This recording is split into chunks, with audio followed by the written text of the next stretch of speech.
Hey everyone, I'm Ashish. I know each one of you has had a different reaction to the 2024 budget.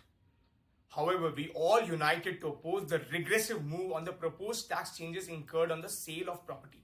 Think about it. A flat or a house that you were able to buy with much difficulty after paying more than 70% of your salary on government taxes, numerous loans, those household essentials, that holiday trip that you didn't want to go to, and still government wanted more.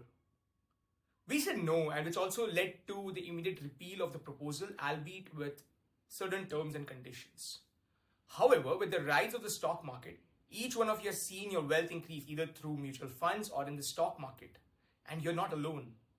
This actually has motivated lack of first-time house buyers to buy a house, and those who are already rich to buy their next home.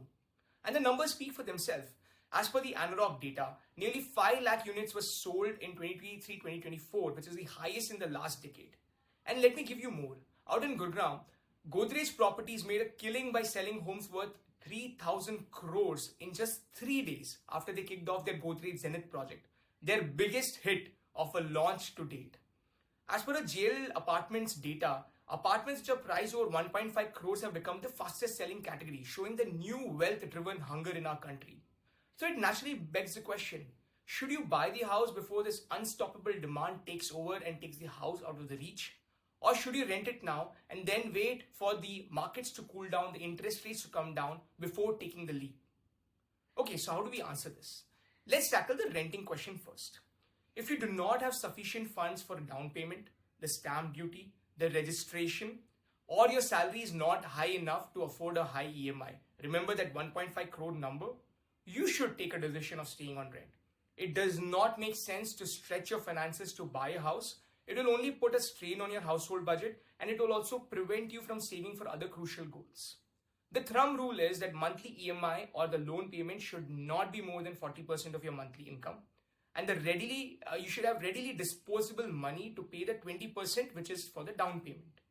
Also, if you have a job, your job has transfers which takes you places, it again does not make sense to buy something that can potentially tie you to a place. However, as a word of caution, average rentals are increasing across cities, as you can see in the table. An average growth of 3 to 5% annually has happened, so just to keep in mind. Okay, wait, so with the rent increasing, aren't house prices also increasing? Yes, they are. The property prices have actually increased by 7 to 9% on an average across major cities. And this is just a snapshot. As per the analyst at Motilal Oswal, we are in the middle of a 7 to 8 year long real estate growth cycle, which means the increasing prices are likely to sustain in the near future.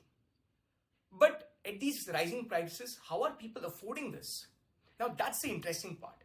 We measure this by a measure called affordability index, which tracks the EMI or the loan payment, monthly loan payment, to the income ratio of the household.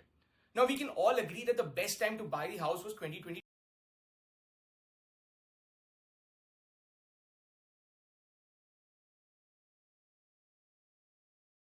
Cabinets, AC, sofa sets, and even holiday packages. But this was when it was the buyer's market. However, we are in 2024.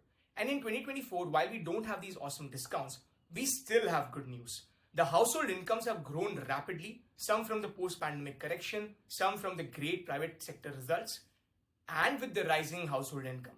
And the inflation remaining low, the lowest in the 5 years, it still is an affordable market. In 2024, according to Knight Frank India, these numbers have actually improved. Ahmedabad is the most affordable housing market with an affordability rate of 21%, which means households are spending 21% of their income on EMI. Pune and Kolkata follow next at 24%.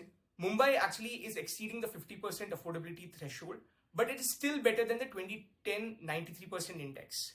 Overall, affordability has increased across all the cities. In NCR, the affordability index has increased from 34% in 2019 to 27% in 2023. Bangalore has gone from 32% to 28%. Do note that this is the ability to afford a house. If you're looking from an investment perspective where you want affordable houses with increasing prices for a great investment in return on investment, it will be Hyderabad. But then where to buy is depending on a lot of things. So it's a different topic of discussion. Okay, so do others already know about this? Absolutely yes. The residential housing sale has surged to an 11-year high in the first half of 2024. A total of 1.73 lakh units were sold in the January to June period in 2024. The premium housing sales actually increased to 34% market share from 15%, clearly showing that people are investing heavily in the market. And apart from Mumbai, the unsold inventory levels are either in the single digits or early double digits as per the table. The boost in sales also was matched by the increased development, as highlighted by almost 1.8 lakh units which were launched in first half of 2024. This number again is the highest that we have seen, showing active reaction to the rising market demand. So remember, you're not running out of houses to buy, so don't panic just yet. So buy now or wait?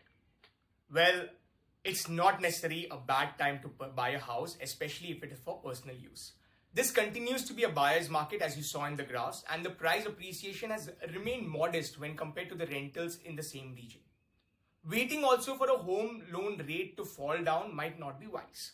When you take home loans, most of us opt for floating rates, which means any future cuts will benefit your home loan too.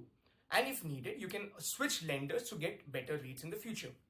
Waiting actually could be costly if the rising house prices negates the saving from the lower interest rates. And despite Indian inflation dipping below 4% for the first time in 5 years, RBI is expected to opt for caution and not reduce rates for the entire year. So as I said earlier, the usual caveats will apply. You need to plan for and assess your own financial situation before investing. But that's my time for today. See you again next time. Cheers.